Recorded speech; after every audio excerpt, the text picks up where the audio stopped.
Welcome to TalkAboutTopeka.com. I'm Chris Schultz. Tonight we're joined by John Bell from Old Prairie Town in Ward Meade Park. We also have Stephen Smith, owner of Smith Images. This episode was sponsored by the WIBW channels and Field of Greens, a garden bistro in downtown. Fresh soup, salad, and sandwiches every business day. You know, smoking takes 8 minutes off your life, but this show takes up to 30. I think that means we're winning. Stick around, it all starts right now.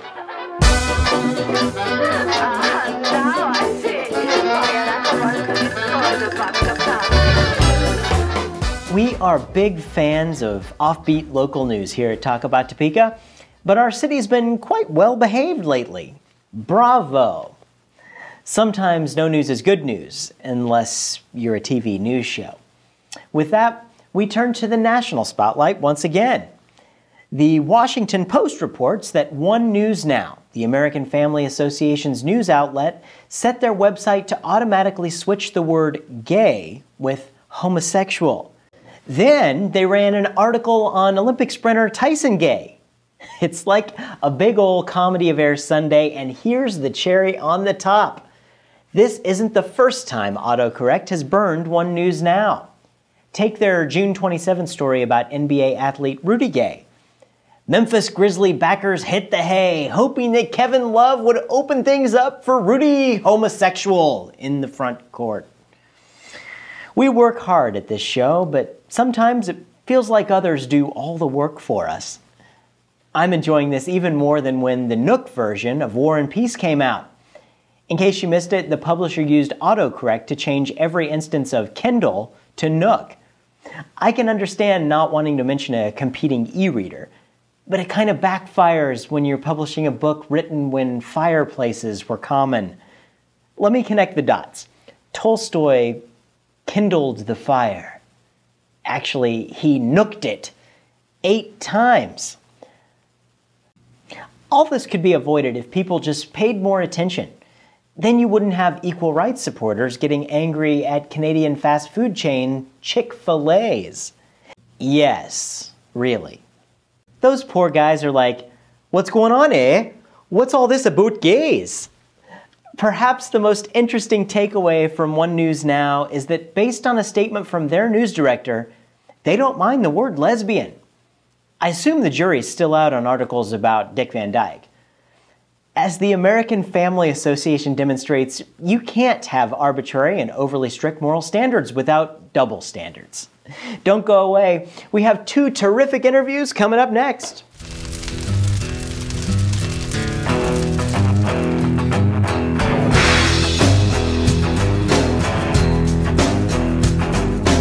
We're here talking about a piece of history today with John Bell. He's the operations manager for Old Prairie Town at the Ward Meade site here in Topeka. What's going on, John? Oh, we're staying busy. We've had a great summer. Chris, I appreciate you having me. I really appreciate you coming. I mean, we're kind of wrapping things up for the summer, and there's been a lot of things happening there, but you have things going on year-round. Oh, yeah, we stay busy year-round. You know, we kick off our yearly events. We have 5 big events throughout the year. The first one is our Tulip Time Festival, and that's the spring event. And then we have the Kid Stampede, which is kind of celebrating anything and all things kid-related, and we incorporate it, you know, the pioneer history, so it's always a good time. And then we have Wheatstock, which is our Bluegrass Festival. And then we have our biggest event, which is Apple Festival. And then right before Christmas, we have Holiday Happenings, which is a Victorian dinner. We have little activities in all the buildings. It's a really special night, and that's just a good time to enjoy Old Prairie Town right before the holidays. Yeah, I want to get back to talking about that one, but Apple Festival is your biggest thing. What typically happens with Apple Festival? Oh, Apple Festival is our biggest event. We have about 8,000 people each year that come through the park. It's a one-day event. It's always the first Sunday in October. We have live entertainment. We have demonstrators demonstrating pioneer skills. Cool. Great food with beer rocks, turkey legs, pulled pork sandwiches. We have our Peddler's Village, which is our arts and crafts, and everything in that has to be handmade. So it's kind of a little bit different than some of the other arts and craft fairs that you may attend. So we try to keep everything as authentic as possible and keep in the old Prairie Town and the pioneer theme. You guys have a lot of things there. There's the mansion. You've got the general store. Tell us a little bit about the actual pieces that make the site. Sure. Old Prairie Town it's located along the Oregon Trail. And for those who are unfamiliar with where Old Prairie Town is, it's the First and Fillmore, First and Clay area, just west of downtown Topeka. And our goal is preserving the family history of one of the earliest settlers in Shawnee County.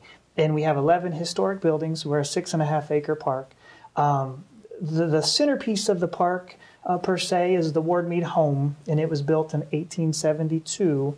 Anthony and Mary Jane Ward lived there, and it took Anthony about 2 years to build the house, and he passed away right after the house was built. So the house literally kind of, in a sense, killed him. And so his wife, Mary, lived there with the 6 children. And then when she passed away, it was passed down to her children. And then from there, it was passed down to Anthony and Mary's grandchildren. And then the city of Topeka took it over in 1961. The house was in kind of bad shape. There was talk of bulldozing the house and then turning it into rental properties or something. So just makes you cringe when you hear that kind of stuff. Yeah. And some of the garden clubs in Topeka, there were quite a few at that time, and we still work hand in hand with a lot of the garden clubs that still exist, but some of them have went by the wayside. They rallied around and kind of saved the house. And the one thing special about Old Prairie Town and the Ward Mead family is we have really great documentation, the family history. We have floor plans of the mansion. So when that undertaking was going on, they pulled up the old floor plans and kind of recreated it as best as they could of the house in its current state in 1872. That's cool. So the city took it over in 61. Correct. When did the site open, and when did all of this stuff, or how did all of this stuff happen around it? Sure. It just kind of fell into place. Anthony and Mary, before they built the house, the big mansion, they lived in 3 cabins. They combined 3 cabins that were on their property and made them one big cabin.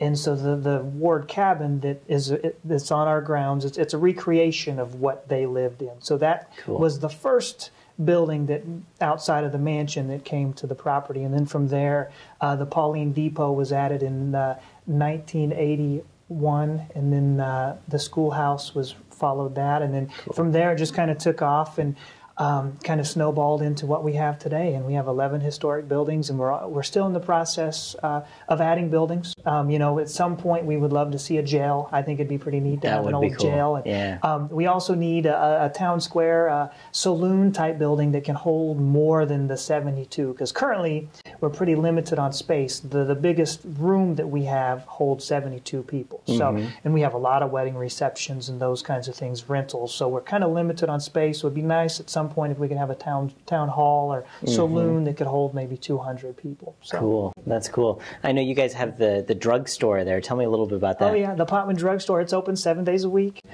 We have great ice cream and soda fountain treats, and they're all old-fashioned. That's the best part. We do candy, too, all old-fashioned candy. You don't see that very often anywhere. I mean, that's that's kind of the really niche kind of thing you guys are doing. Absolutely. And the brown bread ice cream, if you love brown bread ice cream or if you love ice cream, it's a must try. I highly encourage everybody to come out and visit because it's really, like you said, a special place. In addition to that, we have the Mulvane General Store, which is our gift shop, and we sell Kansas souvenirs. We have dolls, old-fashioned toys. So both of those are open 7 days a week, Monday through Friday from 10 a.m. to 4 p.m., and then Saturday 10 to 4, and then Sunday noon to 4. Very good. So you have the Apple Festival we were talking about, but then you have holiday happenings, which can you tell me a little bit about that? Holiday happenings, it's a Victorian dinner. It's all candlelit. It's in the evening, the first 2 weekends in December. So it's a Friday, Saturday, Friday, Saturday.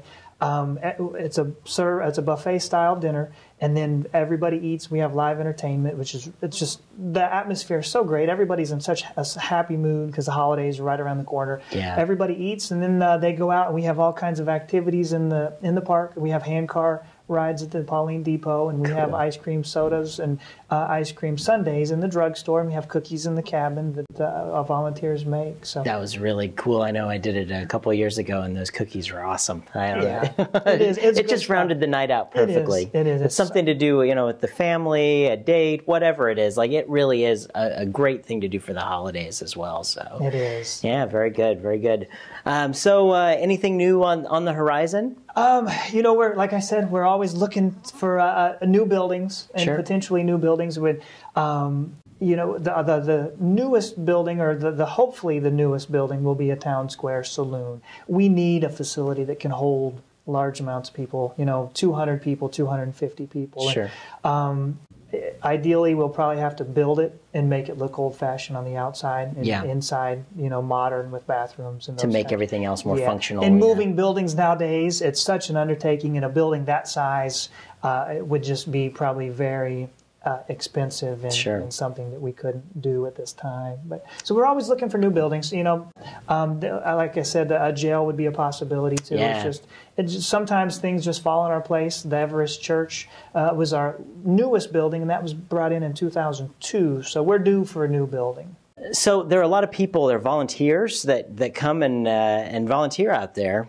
Tell us a little bit about that process, how people can get involved with volunteering. Well, we're always looking for volunteers.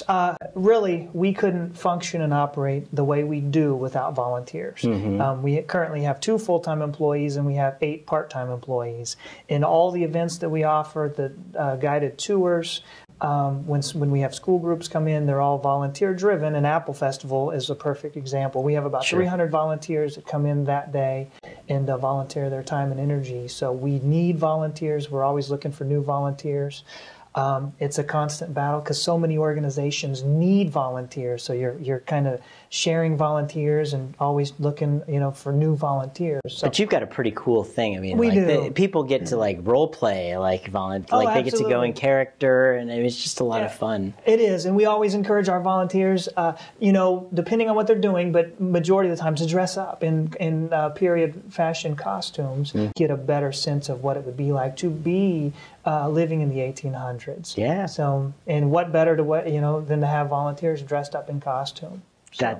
That's the way it works. It's a complete experience from the minute you walk in to the minute you walk out. You guys do a great job over there.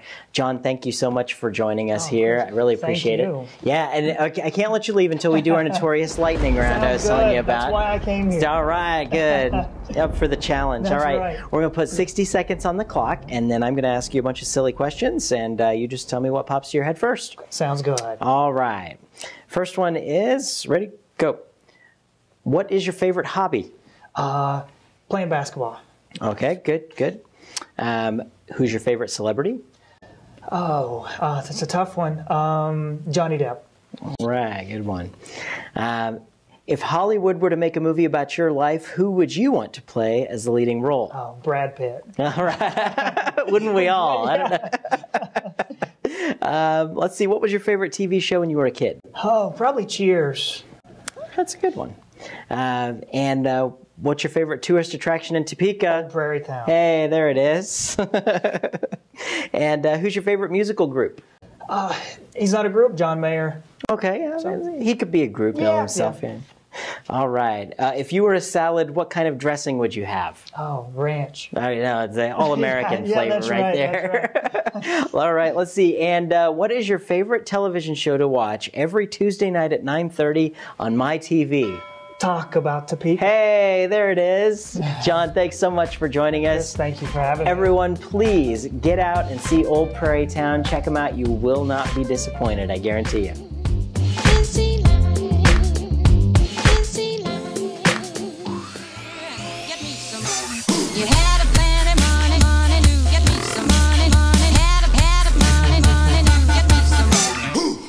So I'm sitting next to one of my neighbors here in downtown. They've had a photography business for quite some time. It's Stephen Smith with Stephen Smith Imaging. How you doing, Stephen? I'm good. How are you? I'm great. Thank you so much for joining us.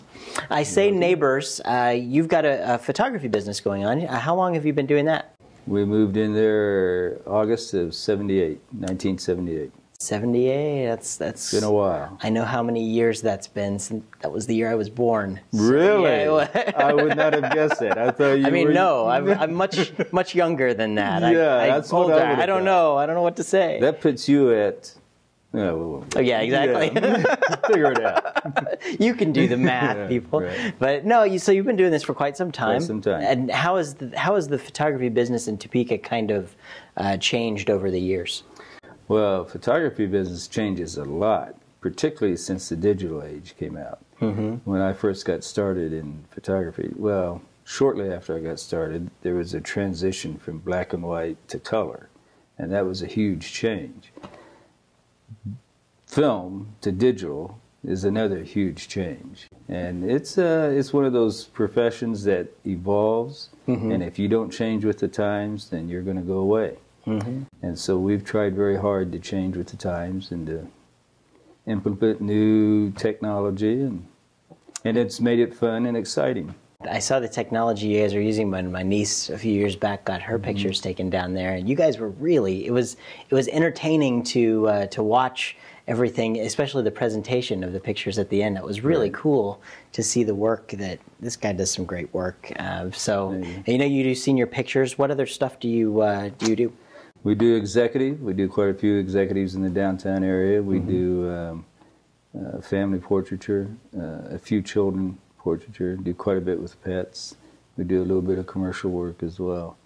One of our clients, which Hills Pet Foods, they do a program with all their employees where they are photographed with their pet, and then they use those photographs as large wall prints around the corporate offices. Cool. It's a very cool way to keep the community involved in their company and make the employees feel good, and it's just a really nice touch. It'd be nice if more corporations would do things like that. Yeah, man, kind of make the whole office. It can be dreary to go to an office, but when you see your pets and people, it makes it come alive. Oh, yeah, that's pretty cool. Very much so. Yeah. So I said earlier, you're our neighbor, not only in business, but you actually made the decision. You and your wife decided to move down to downtown as well. Tell us a little bit about that. Well, in 1990, we gutted the first floor of the building and totally redid that. And at the time, we were thinking the second floor of the building would be a great place for a loft. So the kids finally left the house, and about 3 years ago, we started gutting the second floor, and now we have a loft up there that is pretty special. It's really nice. I was lucky enough to see it, and like, you guys did some great work. And these buildings, the upstairs in them, this studio is in the upstairs of our building, but there's so many of them that they've just closed off, and there's nothing up there. But there's a lot of there's something, but there's nothing going on. There's so much character. I mean, I know in yours you were able to strip everything down, and you got down to the bricks and you saw some of the old advertisements and things on there. That's really cool to find. We tore the plaster off of the south wall and uncovered the stone, and there was a 1887 sign painted on that whole length of the building. That's cool. It's very, very cool. Yeah. It's one of those treasures that caught you off guard, and from there on you got very careful about what you were doing up there. Well, you guys did a great job. How are you liking living in downtown? Love it. We've got 2 rooftop decks. The lower deck we have our grill on, and so we do that. And the upper deck we just kick our feet up on the edge and have a beverage and watch the nightlife go by. And it's just awesome. Yeah, there's a feeling. There's a good energy down here in downtown. A lot of things happening. How do you think? Over time, I know the image of the public has kind of said we need to do something with downtown. I know we opened our business 10 years ago. People had a little different attitude about downtown 10 years ago than they do right now. What do you think about the change in attitude there? Well, when we moved in downtown into our present building, prior to that, we were at the Palace Plaza. I don't know if you remember that. Yeah, I do. It was kind of a mini shopping mall type thing, and we were one of the stores in there. And at that time, there was a nice energy going around about changes happening. And some changes happened there that everybody had to leave that building at that time.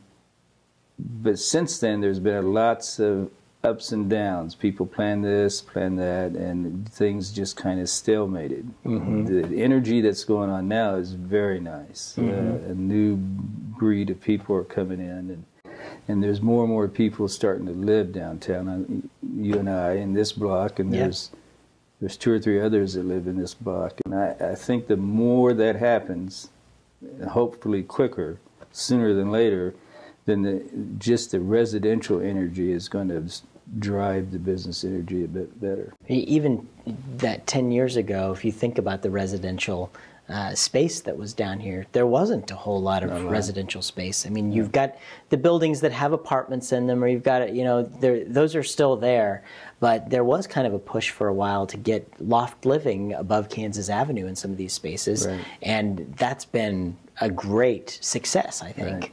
And there's still quite a few more opportunities out there for just people. Between you and I know there's some opportunities between our two buildings that if the owners would just explore those options, it would help them bring in some extra money as well as give another life to this block. I think, and the apartments that are down here, anybody who's renting apartments, they're never any available. I mean, it seems like there's way more demand than there is availability. So if you own a building, fix it up. Explore the opportunity. We made that investment, and it was not a small investment, but man, the benefits are just incredible. We just love it down here. And yeah. I can't. In fact, our kids, when they come to visit, they live in D.C., and when they come to visit, they feel like they're still in D.C. because of that kind of genre going on. They're jealous, aren't they? They're jealous. They're jealous. I'm one of those guys that I love seeing old structures built and refurbished and put a new life put back into them.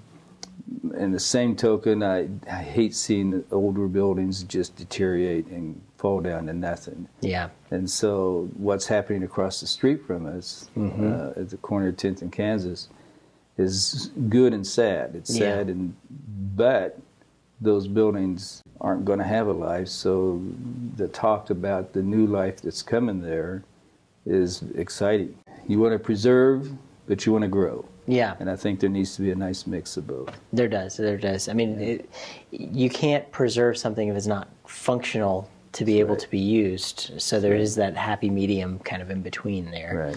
But I think there's a lot of that happening. There is good energy right now. I know we're seeing, as far as Kansas Avenue being redone, there's been a lot of talk with that. And redevelopment, redone, fix, whatever you want to call it, like there's quite some work that needs to be done. There's a lot of people that have been doing a lot of things.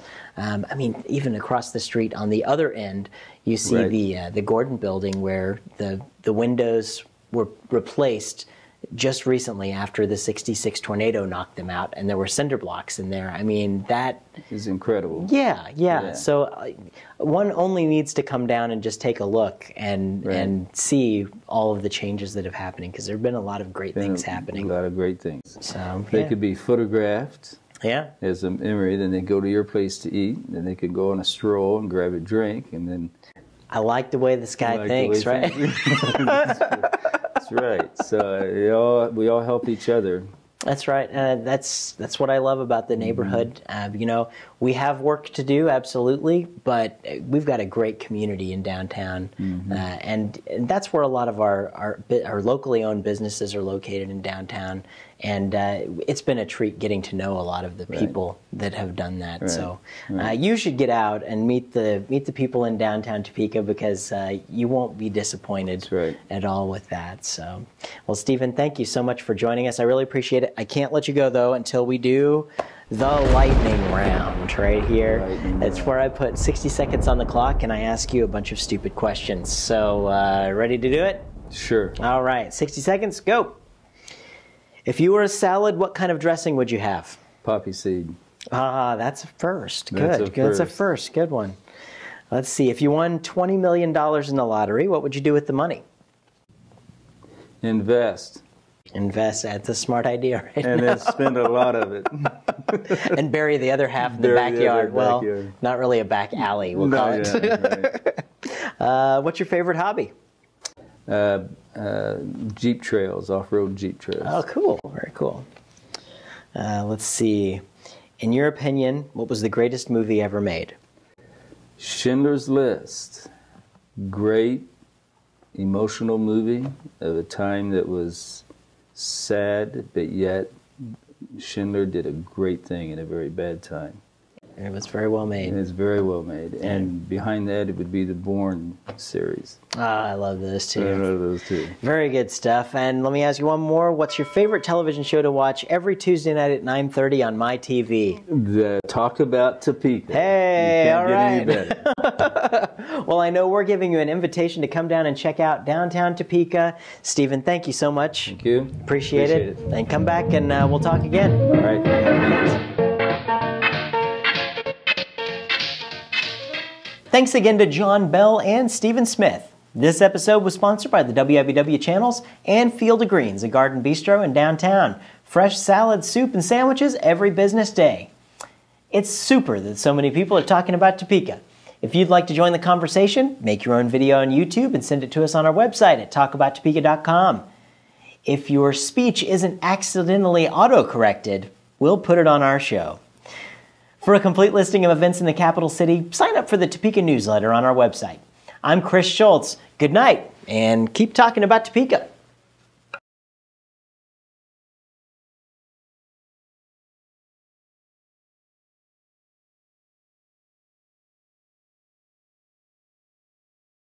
We've kind of changed this to Old Prairie Town, but that is Old Prairie Town at Wardmead Park. Wardmead Historic Site. Wardmead Historic Site. Okay. Yeah. I may have to do that a couple times, but we'll get it. Trust me, I know.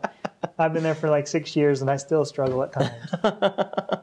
So I'm sitting with one of my fellow roommates downtown. No, I don't want to say that. I was going to say. Fellow roommates. I was looking for the word. My neighbor. I'm going to say my neighbor. Yeah. Okay. I'm usually better than that. That's great. Hey, roomie, how we doing? Well, we're talking about a treasure in Topeka today with John Bell. He's the operations manager at Wardmead Park. Okay, Old Prairie Town. I don't even know why I was trying.